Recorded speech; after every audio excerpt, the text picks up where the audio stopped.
Good afternoon, and welcome to Lake of the Isles Lutheran Church. We are delighted that you are here today in the special fundraiser presented by Music for Food, together with the Isles Ensemble and Lake of the Isles on behalf of Community Emergency Services.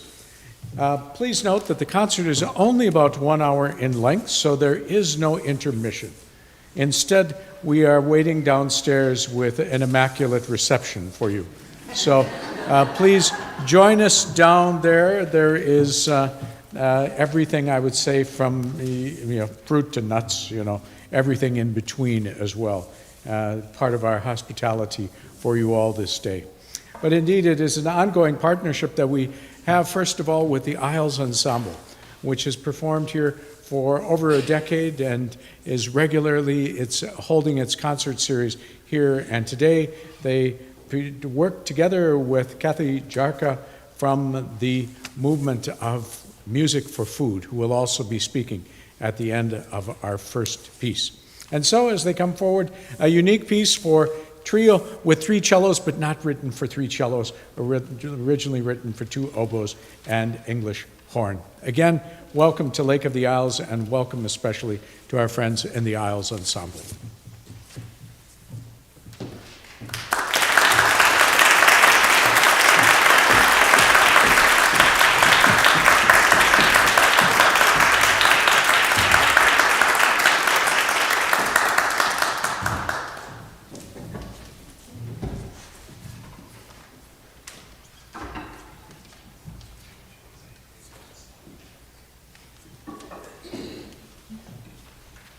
Just a little reminder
letting us do it in this beautiful space with the sun coming through. It's really very inspiring.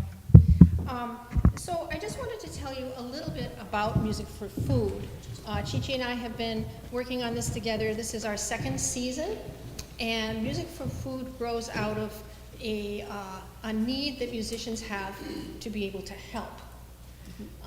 You know, we feel like we spend all these weeks and years and months and hours, in a different order from that, in the practice room, honing our skills and learning our craft, and it doesn't leave us a lot of time to learn other skills. So then when we get out in the world, when we realize the world is a little bit bigger place, and that we are the fortunate few who get to do exactly what we want, and we want to try to help, we feel a little bit helpless. And probably Chi-Chi has had that feeling as well at times. Yes, Yeah. I think we feel very fortunate to be able to share our joy for making music. However, in the process of sharing the joy, we also feel that there's a need beyond just the joy of sharing our music, and we really would like to also fulfill that other need that perhaps general families may have, and therefore we really were very attracted to this particular organization that is providing needs, putting food on people's tables. The problem of food insecurity in this country is fairly horrifying if you start to read about it. It's often invisible. Even here in the Twin Cities and certainly in Minnesota, there are many people who do not have enough nourishment, period.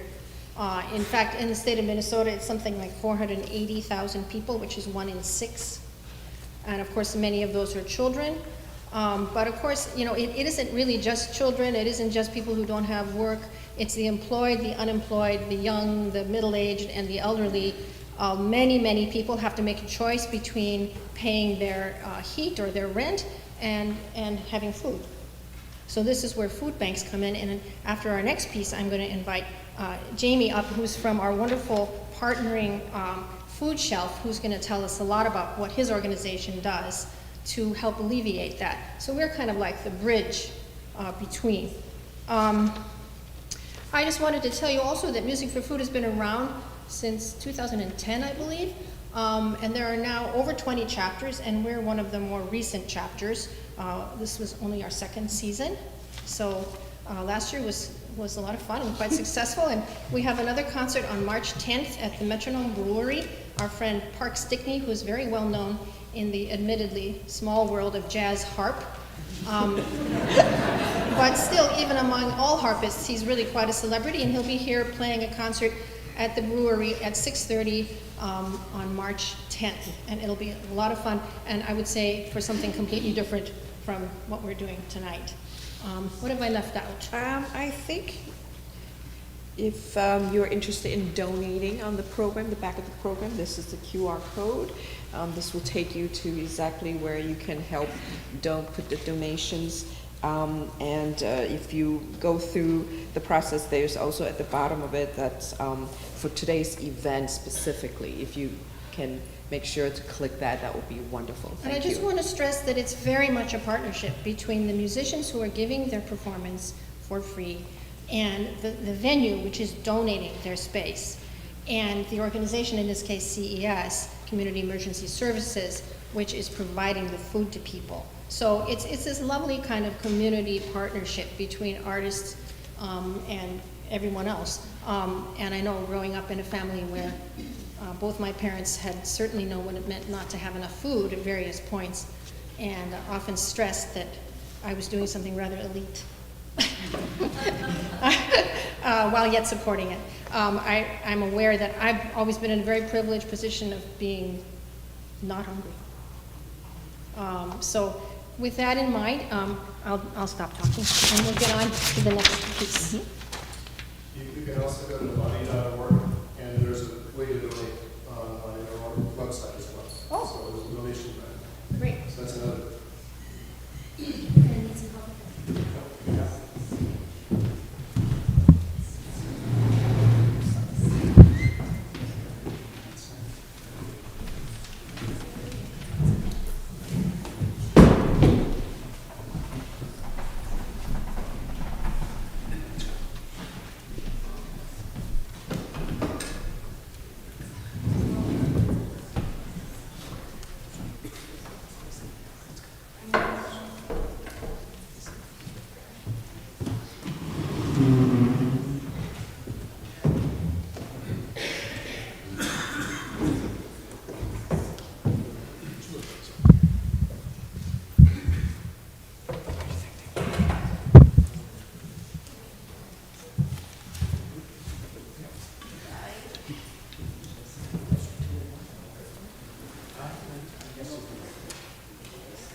Good afternoon.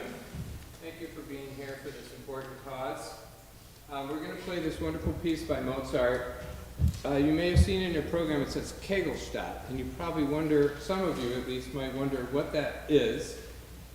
And what that is means, it's named that because legend has it that he was bowling, he was doing skittles at the Kegelstadt, the place where you do skittles, when he thought of this piece, and then he went home and wrote it down. Okay, so we all were taught that in music school and everything. It's totally not true, as it turns out. There's a piece he wrote 2 weeks earlier where he actually wrote on the score. It's a 12 duos for French horns or something, and he wrote right on the score, I wrote this while at the Kegelstadt, when he's in Germany. But for over, well, hundreds and a couple hundred years now, practically, everyone thinks he was that. But he was amazing, and he wrote it for a party, for a piano student of his, and for the clarinetist Stadler, who he also wrote the concerto and the clarinet quintet for. But he also published it with a violin part and basically said, whoever wants to play this, just play it. So that's what we're going to do. We hope you enjoy it.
So can everybody hear me? Okay. Wonderful, absolutely wonderful music, and we are so fortunate to have this opportunity on behalf of CS. Thank you. Tom gave us an introduction to the piece, and I love hearing the historical context of why music like this is written. It turns out that Mozart and I have a lot in common. We both participate in Kegelstack leagues. My Kegelstack bowling league bowls on Saturday night. In fact, some of my bowling team members are here with us today. And that's exactly where the similarities between us end. I guarantee you, last night at about 5:15, the last thing on my mind was writing classical music. but just wonderful. So my name is Jamie Dolenchuk. I am the president of Community Emergency Service. I sometimes joke with my staff that I would like to change my title from CEO to CEB. So from Chief Executive Officer to Chief Executive Beggar. And I do that gladly. I'm thankful that I have the chance to beg, and our staff have the chance to beg. We beg on behalf of our neighbors, and the clients that come to CES for food, we call neighbors, because we really want to build a sense of community with them. But we beg on behalf of neighbors that have literally no food, no voice, and often no hope for tomorrow. CES is literally right down the road from us here. We're in the Phillips neighborhood. We have been in the Phillips neighborhood for about 53 years. Have always operated out of a church. We moved from one church to another several years ago, and we serve literally hundreds of people every single day. And I don't say that to be proud. We serve hundreds of people, and yet we send as many away home without enough food because we don't have the resources. A statistic that we got a few weeks ago was in 2020, the number of people that visited food shelves in the Twin Cities was 3.6 million people.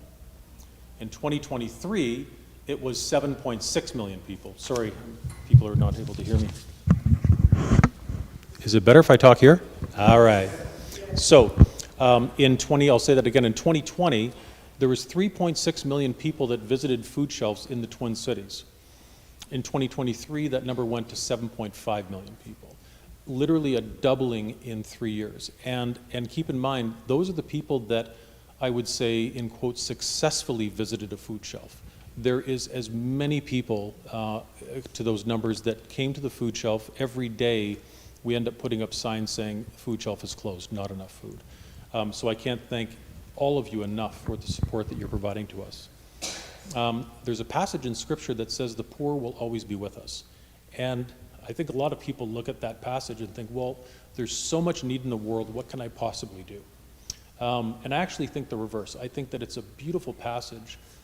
It reminds us constantly of our need to serve others, to fulfill our mission, and for CES to fulfill our mission to transform lives and really bring people from hunger to hope. Music for Food in Lake of the Isles Church, I can't thank you enough for what you're doing today for us. Your support in resources, everybody in this church, as well as people that are online with us today, your support in resources, both financially and many volunteers that are here with us today, we can't thank you enough. There's literally not a way that we could do what we do in CES without your support. I want to thank, and I hope I don't embarrass them, but I do want to thank Richard and Faith Weisland, who are here with us today. Richard, maybe just a little wave. They wonderfully gave us a matching donation for today's event for $10,000. And Richard is the chair of CES's board of directors. His wife is a consummate volunteer every single week in the food shelf. Can't thank you enough, Richard and Faith, for what you've done for us today. I want to thank Käthe and our wonderful artists today, just for all of the preparation that's gone into this. It's just fantastic to have an event like this. This is one of the first actual events that CES has ever engaged in.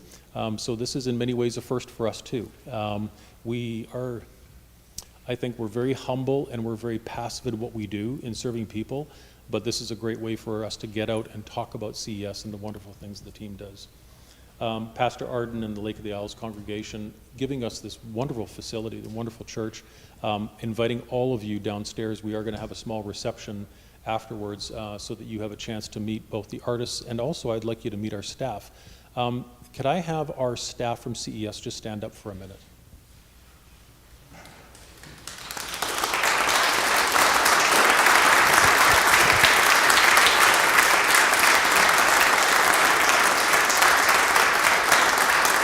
So, thank you. So for our staff, a huge thank you to you, because you are the most important people that make this happen. The staff have given tirelessly. I was saying actually to one of our staff members, Linda, to her father, Art is here today. I said, I'm reminded every day that every one of our staff members could literally go and work at Target and make more money than they could at CES. And so it is really, truly a passion of the heart to come and serve at CES. And so I thank you all for what you're doing. And everyone today, we are truly answering the prayers of loving our neighbors as though we love ourselves. And so with that, thank you very much.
So, everybody, I know the concert's over, but we have some food and some refreshments set up in the basement, so it would be great if everybody came and spent some time in fellowship together in community, and so we welcome you all downstairs.